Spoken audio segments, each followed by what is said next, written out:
Hello, मैं पुरुषोत्तम विश्वकर्मा आप सभी का एक बार पुनः स्वागत करता हूं अपने YouTube चैनल जिसका नाम है मैथ्स विद पुरुषोत्तम।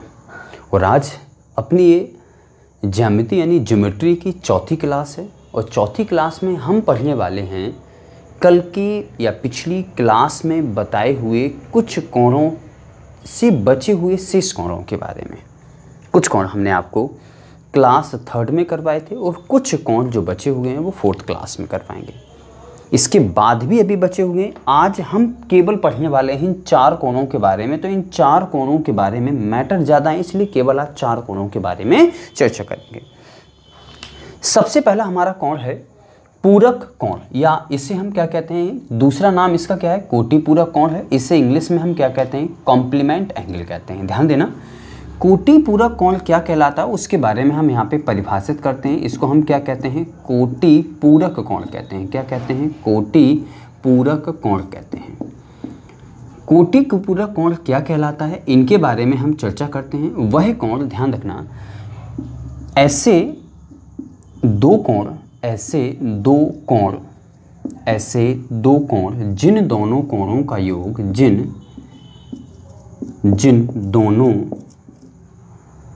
ऐसे दो कोण जिन दोनों कोणों का योग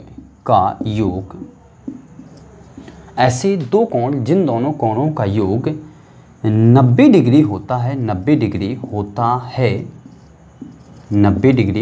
है,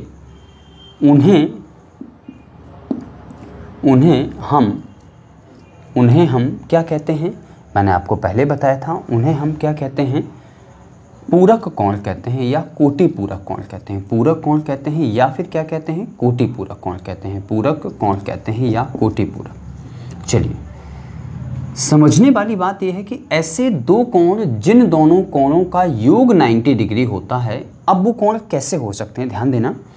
90 डिग्री का एक कोण है, इसके दो पार्टों में अगर हम डिवाइड करें, मान लीजिए हमने कह दिया कि ये जो कोण है इसका नाम है 30 डिग्री और इसका नाम है 60 डिग्री। आप ये बताएं, क्या इन दोनों कोणों का योग 90 है क्या? आप कहेंगे सर बिल्कुल सर 90 है। तो मैं क्या कहूँगा, इन दोनों कोणों का नाम क्या होगा, कोटि पूरक कोण होगा या पूरक कोण होगा। या ऐसे दो कोण, ध्यान देना, एक कोण ये बना हुआ है जिसकी माप है, चलिए मैंने कह दिया फॉर एग्जाम्पल 40 डिग्री, और एक दूसरा कोण है जिसकी माप है 50 डिग्री। इसकी माप कितनी होगी, 50 डिग्री। आप ही बताइए, अलग अलग कोण हो सकते हैं, क्या इन दोनों कोणों का योग 90 डिग्री है क्या? यदि 90 डिग्री है तो ये दोनों कौन से कोण कहलाएंगे, पूरक कोण कहलाएंगे। कौन से कोण कहलाएंगे प्यारे बच्चों, पूरक कोण कहलाएंगे। इन चीज़ों के बारे में आप डिटेल से जानकारी ले सकते हैं। ऐसे दो कोण ऐसे भी बने हो सकते हैं या अलग अलग भी बने हो सकते हैं। उन दोनों कोणों का नाम हम क्या रखते हैं, कोटि पूरक कोण या पूरक कोण रखते हैं। अब इनमें ढेर सारे प्रश्न बन के आते हैं। इस तरीके से क्वेश्चन बन के आएंगे आपके पास में कि वह पूरक कोण ज्ञात करें, वह पूरक कोण ज्ञात करें जो वह पूरक कोण ज्ञात करें जो अपने पूरक कोण का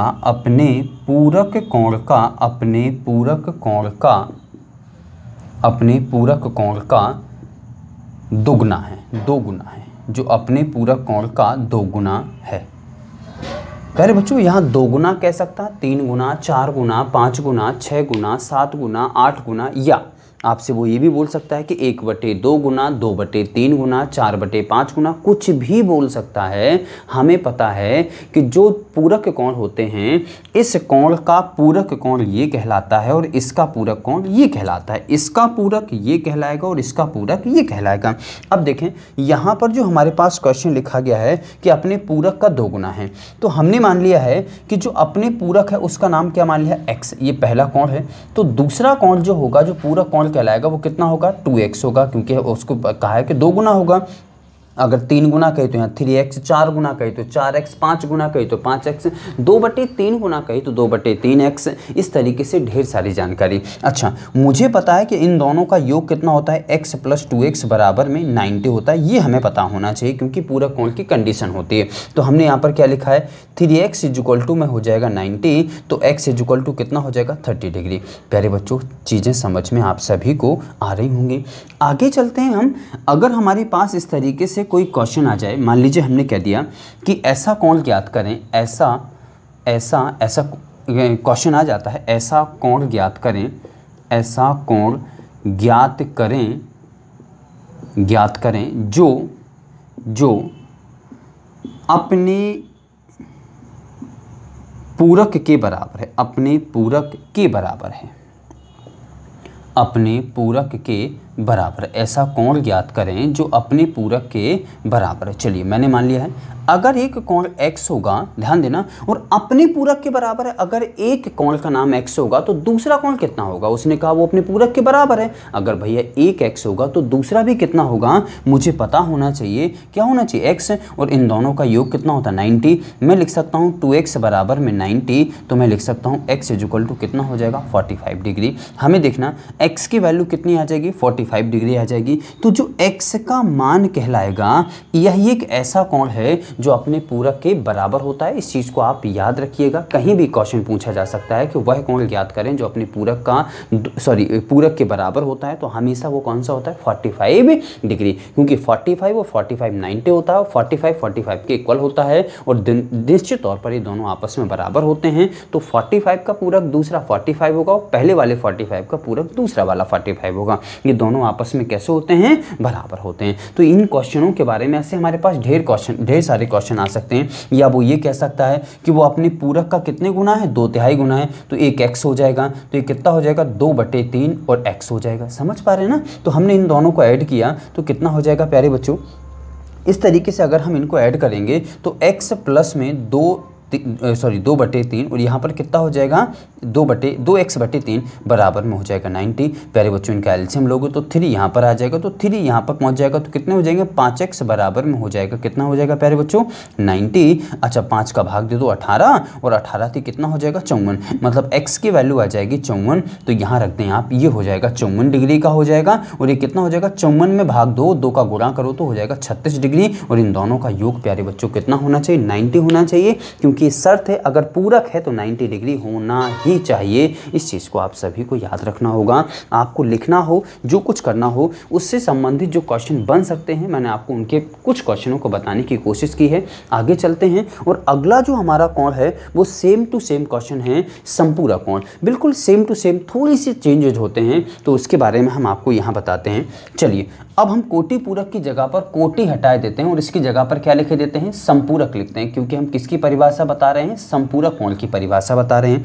संपूरक कोण की परिभाषा में कितना परिवर्तन करना है, ध्यान देना। ऐसे दो कोण जिन दोनों कोणों का योग 180 होता है, 90 नहीं, कितना होता है 180 होता है, उन दोनों कोणों को हम क्या कहते हैं, पूरक नहीं, क्या कहते हैं, संपूरक। हमने सुधार कर दिया है, थोड़ा सा देखना, क्योंकि थोड़ा सा अंतर होता है। पूरक में संपूरक उनका योग 180 होता है और पूरक का 90 होता है, और संपूरक का 180 होता है। आगे देखें तो यहाँ पर सीधी सीधी बात यह है, अब इनके फिगर थोड़ा सा बदल जाएगा। फिगर किस तरीके से, इन फिगर को हम बना देते हैं, अगला अलग से फिगर बना रहे हैं, ध्यान देना। फिगर ऐसे भी हो सकते हैं, इन चीज़ों को आपको याद रखना होगा। कैसे, ध्यान देना। फिगर ऐसा भी हो सकता है, इनको हम क्या कह सकते हैं, अगर ये हमने कह दिया फॉर एग्जांपल, चलिए ये है 80 और ये है कितना 100, तो क्या इन दोनों का योग जो होगा प्यारे बच्चों 180 है क्या। यह ऐसे भी हो सकते हैं, मैंने कह दिया ये वाला जो कोण है वो कितने डिग्री का है, ये वाला जो कोण है वो है 70 डिग्री का, और ये वाला जो कोण है वो है 110 डिग्री का। आप ही बताइए, तो क्या 110 डिग्री और 70 डिग्री इन दोनों का योग जो होगा वो 180 है क्या। यदि है तो इन दोनों कोणों को क्या कहा जाएगा, संपूरक कोण कहा जाएगा। इस तरीके से भी कोण हो सकते हैं, इस तरीके से भी कोण हो सकते हैं। इन दोनों कोणों का योग कितना होता है, हमेशा याद रखना है आपको, 180 डिग्री होता है। चलिए थोड़ी सी जो हमने इनके क्वेश्चनों को बताया है, इन क्वेश्चनों को पहले हम पढ़ लेते हैं। क्वेश्चन क्या है, यहाँ देखना, वही क्वेश्चन है, बस पूरक की जगह पर यहाँ पे क्या लिखा है, वह पूरक कोण ज्ञात कीजिए। तो हमने क्या बना दिया, वह संपूरक कोण ज्ञात कीजिए जो अपने आप का 2 गुना है। तो प्यारे बच्चों 1x होगा, एक 2x होगा, तो इनका योग 90 की जगह पर कितना हो जाएगा प्यारे बच्चों, 180 हो जाएगा। ध्यान देना, यहाँ 3x हो जाएगा, तो 3x बराबर कितना हो जाएगा, यहाँ पर हम लिख रहे हैं, इन चीज़ों को मिटा देते हैं। चलिए 180 हो जाएगा, तो 3 का अगर हम भाग देंगे तो x बराबर कितना आ जाएगा, 60। मतलब मैं कह सकता हूँ कि ये वाला कोण अगर 60 डिग्री का होगा तो ये कितना होगा, 120 डिग्री का होगा। इनको दोनों को जोड़ के देख लीजिए, निश्चित तौर पर 180 आएगा। अगर आपसे पूछा जाए कि इनमें से छोटा कोण कौन होगा तो 60 डिग्री का होगा, बड़ा कोण कौन सा होगा तो 120 डिग्री का होगा। चीज़ें समझ में आ रही होंगी। यहाँ पर अगर पूछा जाए कि ऐसा कोण ज्ञात करें जो अपने पूरक के बराबर होता है, तो पूरक के बराबर हमेशा याद रखना, पूरक के बराबर नहीं, संपूरक के बराबर, क्योंकि हम संपूरक कोण के बारे में पढ़ रहे हैं। चलिए, तो यहाँ योग कितना होगा, 180, बस योग 180 होगा। तो यहाँ पर 180 में 2 का अगर आप भाग दोगे तो कितना आ जाएगा, 90 डिग्री आ जाएगा। मतलब 90 के बराबर होता हो, 90 का संपूरक होगा। 90 जो होगा वो 90 का संपूरक भी होगा, और 90 के कैसा होता है, बराबर होता है, तो उसका संपूरक उसी के बराबर हो गया। समझ सकते हैं चीज़ों को। चलिए, तो आप इन चीज़ों को समझ रहे होंगे, या इस तरीके से इस क्वेश्चन को भी पढ़ना हो तो इस क्वेश्चन को भी इन दोनों को ऐड करके 180 के बराबर कर देना, यहाँ से भी संपूरक कोण की वैल्यू आ जाएगी। चीज़ें कितनी समझ में आ रही हैं ये आप मुझे ज़रूर कमेंट के माध्यम से बताएं। और आप यदि हमारे चैनल पर नए हैं तो चैनल को प्यारे बच्चों सब्सक्राइब करना है और आगे बढ़ाने का प्रयास करना है, फैलाने का। वीडियो फ्री में मत देखा करो यार, जितना मैं कहता हूँ कम से कम उतना तो आप कर सकते हो कि नहीं कर सकते हो। ऐसा काम कह रहा हूँ जो आपका फ्री में होता है, तो क्यों नहीं करते हैं आप लोग। अरे एक शेयर ही तो करना है ना अपने मित्रों को, जितने भी आपके मित्र हैं उन सभी को आप शेयर कर दिया करो, बस एक क्लिक से शेयर हो जाता है। इतनी टेंशन लेने की क्या आवश्यकता है, तो इतना तो आप कर ही सकते हैं ना। अगर मैं आपके लिए इतनी गर्मी में शूट कर सकता हूँ वीडियो, तो आप इतना तो कर ही सकते हैं ना हमारे लिए। तो चलिए, अगर आपने इससे संबंधित वीडियो आप देख रहे हैं एडवांस मैथ का, तो इससे पहले वाला जो वीडियो जो मैंने आपको बताया था, अगर आपने तीनों वीडियो नहीं देखे हैं तो पहले आप रेखाओं और बाकी जो कोण हम आपको पहले पढ़ा चुके हैं तीसरी क्लास में, आप उसको देख करके आइए।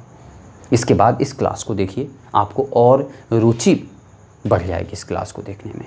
चलिए, इस क्वेश्चन का इस परिभाषित मैंने किया है, इसका स्क्रीनशॉट या जो भी आपको लेना हो। चलिए, मैं बढ़ते हैं आगे, और आगे हम बता रहे हैं आपको रेखीय युग्म, यानी रेखीय युग्म कोण क्या होता है, इसे हम क्या कहते हैं, इसका नाम क्या होता है, लीनियर पेयर एंगल होता है। चलिए, क्या है लीनियर पेयर एंगल, तो इसको हमने मिटा दिया। बढ़ते हैं हम लीनियर पेयर एंगल की ओर।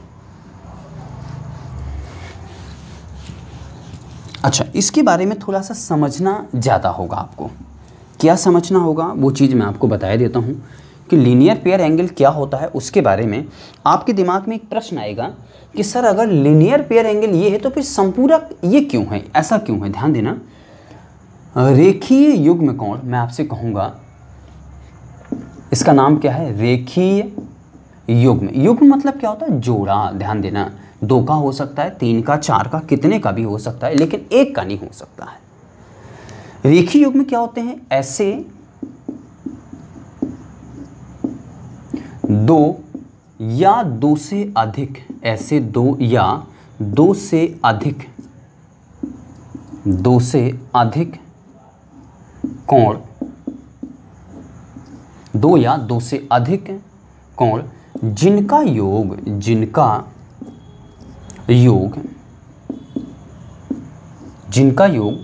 180 डिग्री होता है, उन्हें क्या कहते हैं, रेखीय युग्म या लीनियर पेयर एंगल कहते हैं। प्यारे बच्चों, इन दोनों में डिफरेंस जरूर समझना है कि संपूरक कोण कौन से कहलाते हैं और रेखीय युग्म कौन से कहलाते हैं। हम डिफरेंस के लिए बहुत बड़ी बात तो नहीं, लेकिन बहुत छोटी बात बता रहे हैं आपको। देखना, बड़ा सिंपल सा डिफरेंस है प्यारे बच्चों। हमने आपको संपूरक कोण के बारे में यहाँ पर हम आपको बताते हैं संपूरक, को यहाँ पे बताते हैं रेखीय युग्म। यहाँ पे किसके बारे में बता रहे हैं, संपूरक के बारे में बता रहे हैं। संपूरक के बारे में हमने 2 कंडीशन बताई थी कि एक लाइन पर बने हुए 2 कोणों का योग ऐसा भी हो सकता है या ऐसा। इन दोनों का योग हमने कहते चलिए 70 और एक 110 है, इन दोनों का योग 180 है, या ऐसा भी मैंने आपको बताया था, चलिए 70 है और एक कोण ये है जिसका नाम कितना है, 110, 110 है। ऐसे दो कोण होंगे उनको भी समपूरक कहा जाएगा और ऐसे बने होंगे उनको भी समपूरक कहा जाएगा। लेकिन याद रखना, रेखीय जो युग्म कोण होगा, एक रेखा पर बनाए गए सारे कोण, ध्यान रखना, एक रेखा पर अगर हम कोई बिंदु रख दें तो इस पर बनने वाला जो पूरा कोण होता है इसका मान होता है 180। अब 180 के चाहे जितने टुकड़े कर दो, चाहे जितने कर दो, तो हम यहाँ 2 टुकड़े कर दें तो इन दोनों का योग 180 होगा, यहाँ पर हम 3 कर दें इन तीनों का योग 180 होगा। तो हमने क्या लिखवाया, 2 या 2 से अधिक कोणों का जिनका योग 180 अंश होता है उन्हें हम क्या कहते हैं, रेखीय कोण कहते हैं। उन्हें क्या कहते हैं, रेखीय कोण कहते हैं।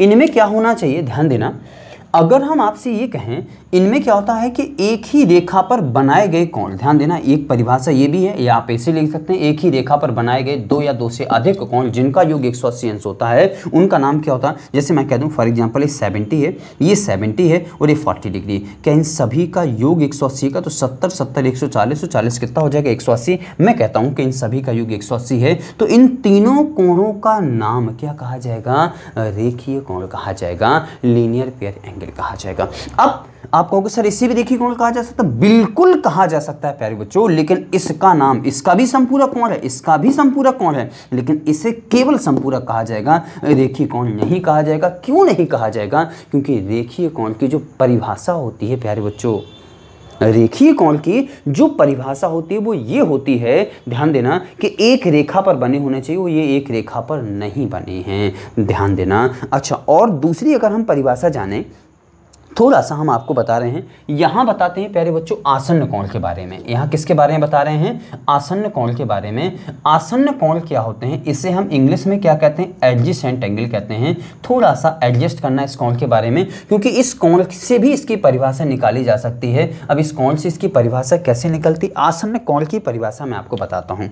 आसन्न कोण की परिभाषा ये होती है प्यारे बच्चों, ध्यान देना, मैं यहाँ लिखे देता हूँ आसन्न कोण की परिभाषा। ऐसे दो कोण जिन दोनों में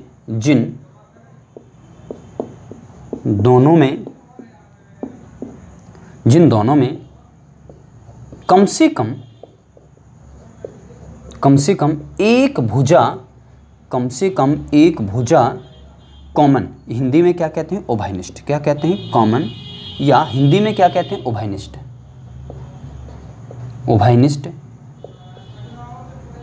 होती है, उन्हें क्या कहते हैं, आसन्न कोण कहते हैं। कैसे, आसन्न कोण के हम एग्जाम्पल यहां दे रहे हैं प्यारे बच्चों, समझने का प्रयास करना। यहां 3 चीजों को एक साथ एलैबोरेट किया जा रहा है, क्योंकि एक दूसरे से परिभाषाएं थोड़ा सा जुड़ी हुई हैं। चलिए, आसन्न कोण की परिभाषा ये होती है, आसन्न कोण कोई 2 कोण हो सकते हैं, ध्यान देना, ऐसे 2 कोण हो सकते हैं, इन दोनों कोणों की बात कर रहे हैं। चलिए, ऐसे 2 कोण हो सकते हैं, ऐसे एक कोण ये है, दूसरा कोण ये है, ऐसे 2 कोण हो सकते हैं, या ऐसे 2 कोण हो सकते हैं, ध्यान देना, ये चतुर्भुज है, कोई भी आकृति, चलिए त्रिभुज हो सकता है। यहां देखें, आप ये बताएं, बहुत अच्छे तरीके से हम आपको जो बता रहे हैं, आप पहले आसन्न कोण के बारे में समझें। ये देखें, पहले हम बताते हैं आपको चतुर्भुज के बारे में, ये वाला कोण और ये वाला कोण, इनके बारे में देखें। अगर इसका नाम हम ए, बी और सी और डी नाम दे दें, आप ही बताइए ये वाला कोण, इसका नाम क्या है, ए बी सी, और ये किस किस भुजा से मिलकर बना है, आप कहोगे सर ए बी और बी सी भुजा से मिलकर बना हुआ है, बिल्कुल राइट। ये वाला कोण का नाम क्या है, डी सी बी भी कह सकते हो, बी सी डी भी कह सकते हो। और ये वाला जो कोण है किस किस भुजा की मेहरबानी से, तो आप डी सी और किसका, बी सी के नाम से कहोगे। आप ये बताएं, क्या इस कोण में और इस कोण में ये वाली भुजा कॉमन आ गई है क्या, ये वाली भुजा दोनों में कॉमन है क्या, दोनों के लिए उभयनिष्ठ भुजा है क्या, बिल्कुल है। तो इन दोनों कोणों का नाम क्या रखा जाएगा, एडजेसेंट एंगल, आसन्न कोण कहा जाएगा। इनका योग कितना होता है, कितने डिग्री के होते हैं, कुछ पता नहीं है। अगर 2 कोणों में कोई एक भुजा उभयनिष्ठ होगी तो उन दोनों कोणों का नाम एडजेसेंट एंगल या आसन्न कोण कहा जाएगा। प्यारे बच्चों, समझ पा रहे हो या नहीं समझ पा रहे हो। यहां देखें, त्रिभुज में अगर इस कोण की बात करें, हमने इसका नाम ए बी सी नाम दे दिया है। चलिए आप बताएं, ये वाला कोण किससे बना हुआ है, इस रेखा से और इस रेखा से मिलकर बना हुआ है। और ये वाला कोण किससे बना हुआ है, इस रेखा से और इस रेखा से। प्यारे बच्चों, बी सी भुजा दोनों में कॉमन आई है या नहीं आई, ये देख लें आप। यदि आई है तो ए बी सी कोण और सी सॉरी BCA कोण या ACB कोण, इनको हम क्या कहा जाएगा, इन दोनों कोणों का नाम क्या रखा जाएगा, उभयनिष्ठ कोण रखा जाएगा। और ऐसे ढेर सारे बन सकते हैं। अगर हम चतुर्भुज की बात करें तो ये दोनों कोण उभयनिष्ठ होंगे। अच्छा, A और D उभयनिष्ठ होगा, ऐसे इसमें बनेगी कंडीशन। अच्छा, A और B उभयनिष्ठ होगा और D और C भी उभयनिष्ठ होगा। समझ पा रहे हैं, नहीं समझ पा रहे हैं? अच्छा, अब देखें ऊपर जो हमने एग्जाम्पल दिया, आप इसकी बात समझें थोड़ा सा। ये वाला जो कोण बना है इसके बारे में समझें। ये किस किस की रेखा की मेहरबानी से, इस लाइन की और इस लाइन की मेहरबानी से बना हुआ है, ध्यान देना। और ये वाला जो कोण बना है वो इस लाइन और इस लाइन की मेहरबानी से बना है। तो क्या ये वाली लाइन दोनों में कॉमन आ रही है क्या प्यारे बच्चों? अगर आ रही है तो इन दोनों कोणों का नाम क्या होगा, आसन्न कोण नाम होगा। क्या नाम होगा, आसन्न कोण या एडजेसेंट एंगल नाम होगा। समझ पाए हैं या नहीं समझ पाए हैं? आगे चलें, अगर इस कोण में है तो देखो ये है इन दोनों रेखाओं से बना हुआ है, ये कोण है इन दोनों से बना हुआ है, तो निश्चित तौर पर इन दोनों कोणों को हम क्या कहेंगे, आसन्न कोण कहेंगे। समझ में आ गया? अब ध्यान देना, आप लोगों को आसन्न कोण आप समझ चुके हैं और आसन्न कोण की परिभाषा आप यहां से लिख सकते हैं। क्या लिखा हुआ है मैं सुना देता हूं। ऐसे दो कोण जिन दोनों कोणों में कम से कम एक भुजा कॉमन या उभयनिष्ठ होती है उन्हें हम क्या कहते हैं, आसन्न कोण कहते हैं। अब आप कहोगे सर आसन्न कोण पहले बताने की क्या आवश्यकता थी? भैया हमें रेखीय युग्म कोण की जो परिभाषा है इसको मुझे एलैबोरेट करना है। ध्यान देना, आप ये बताएं, एक रेखा है, इस पर बिंदु रख दिया, इन दोनों कोणों को हम क्या कहेंगे, आसन्न कोण कहेंगे। कहेंगे कि नहीं कहेंगे? आप ये बताइए, क्योंकि ये कोण और ये कोण, इन दोनों में ये वाली भुजा कॉमन आ रही है कि नहीं आ रही है? तो वही चीजें आपको बता रहे हैं कि जो रेखीय युग्म कोण होते हैं, 2 होंगे, 3 होंगे, 4 होंगे, तो उन सभी कोणों में कम से कम एक उभयनिष्ठ रेखा जरूर होना चाहिए, तब उन कोणों को हम क्या कहेंगे, रेखीय युग्म कोण कहेंगे, अदरवाइज नहीं कहेंगे। अब आप इन्हें रेखीय युग्म कोण क्यों नहीं कह सकते हैं? क्योंकि इन दोनों में कोई भी भुजा उभयनिष्ठ नहीं है, इसलिए इन दोनों को केवल हम संपूरक कह सकते हैं, क्योंकि संपूरक की परिभाषा दोनों का योग 180 होना होता है, बाकी रेखीय युग्म कोण से कोई मतलब नहीं होता है। इसे आप संपूरक कह सकते हैं क्योंकि यहाँ संपूरक की परिभाषा फॉलो हो रही है, दोनों कोणों का योग 180, बस इतनी परिभाषा फॉलो हो रही है, इसे संपूरक कह सकते हैं। लेकिन इनको भी संपूरक कह सकते हैं। अब इन्हें हम रेखीय युग्म कह सकते हैं, लेकिन इसे रेखीय युग्म नहीं कह सकते हैं, क्योंकि रेखीय युग्म की परिभाषा क्या होती है कि इन दोनों का योग 180 तो होता है, लेकिन एक लाइन पर, और उन दोनों कोणों में एक भुजा निश्चित तौर पर क्या होनी चाहिए प्यारे बच्चों, उभयनिष्ठ यानी कॉमन होना चाहिए। कितनी चीज़ें आप समझ पाए हैं ये मुझे आप ज़रूर बताना। हमने तीनों चीज़ों को एक साथ लिखकर इसलिए एलैबोरेट किया है ताकि आपको उन चीज़ों में क्या इसमें इसका पाया जाता है, इसका क्या इसमें कंडीशन इसमें पाई जाती है, इसलिए हमने आपको ये सारी चीज़ें एक साथ एलैबोरेट करने की कोशिश की है। कितना समझ में आया है? पहले आप इसको स्क्रीनशॉट ले लीजिए या लिख लीजिए, जो भी आपको करना है आप कर लीजिए। फिलहाल हम बढ़ते हैं आगे की ओर और समझाते हैं आपको थोड़ा सा और। हम ये कह सकते हैं किसी भी रेखीय युग्म कोण को, ये रेखीय युग्म कोण होगा, अगर इसमें 2 कोण होंगे, केवल 2 कोण होंगे, तो इसको हम संपूरक कह सकते हैं। लेकिन किसी भी संपूरक कोण को, ध्यान देना, संपूरक ये भी हो सकता है, ये भी हो सकता है, लेकिन इसको हम रेखीय युग्म नहीं कह सकते हैं, बल्कि इस कोण को हम रेखीय युग्म कह सकते हैं। और रेखीय युग्म कोण में 2 कोण भी हो सकते हैं, 3 भी हो सकते हैं, 4 भी हो सकते हैं, लेकिन संपूरक में केवल कितने हो सकते हैं, 2 हो सकते हैं। ध्यान समझ में आ रहा? आसन्न कोण की परिभाषा, इसका इन कोणों का योग कितना होता, अंतर कितना होता, डिफरेंस कितना होता, एडिशन कितना होता, प्यारे बच्चों कुछ नहीं मालूम होता है। बस 2 कोणों में कोई एक भुजा यदि उभयनिष्ठ है तो उन दोनों कोणों का योग, दोनों कोणों का नाम क्या होगा, आसन्न कोण होगा। कोई भी आकृति बनी होगी, अगर हम कहते हैं, चलिए थोड़ा सा मैं यहाँ पे समझाने का प्रयास करता हूँ। यहाँ पर मैंने कोई भी बंद आकृति बना दी है, देखें, कोई भी 1 2 3 4 5 और ये 6 षष्ठभुज बना दिया, ABCDE और F। ध्यान देना, ये वाला जो कोण ए और बी कौन सा है, आसन। ये सारे के सारे कोण, बगल बगल वाले जो 2 कोण होंगे हम इस आसन कोण कहलाते हैं। यहाँ देखें, बी और सी आसन कहलाएगा, सी डी आसन कहलाएगा, डी और ई और एफ, ई एफ और ए आसन कोण, ए और बी आसन कहलाएगा। अब आप कहते हैं कि सर बी और डी आसन कहलाएगा, ये दोनों आसन कहलाएंगे, तो भैया नहीं कहलाएंगे। क्यों? क्योंकि बी जो कोण बना है वो ए बी और बी सी से मिलकर बना है, और जो डी कोण बना है वो सी डी और ई डी से मिलकर बना है। भैया इस कोण की और इस कोण की क्या कोई भुजा उभयनिष्ठ है क्या? नहीं है। तो इन दोनों कोणों को हम आसन्न कोण नहीं कह सकते, क्योंकि इन दोनों कोणों में कोई एक भुजा उभयनिष्ठ नहीं पाई जा रही है। कितनी चीज़ें प्यारे बच्चों समझ में आई हैं ये मुझे आप कमेंट के द्वारा ज़रूर बताइएगा। और इस वीडियो में फ़िलहाल इतना ही। मिलते हैं अगले वीडियो में और ढेर सारे शेष बचे हुए कोणों की जानकारी को लेकर के। तो आप सभी का एक बार पुनः वीडियो देखने के लिए ढेर सारा स्वागत है। मैं पुरुषोत्तम विश्वकर्मा आप सभी का ढेर सारा स्वागत करता हूँ। धन्यवाद।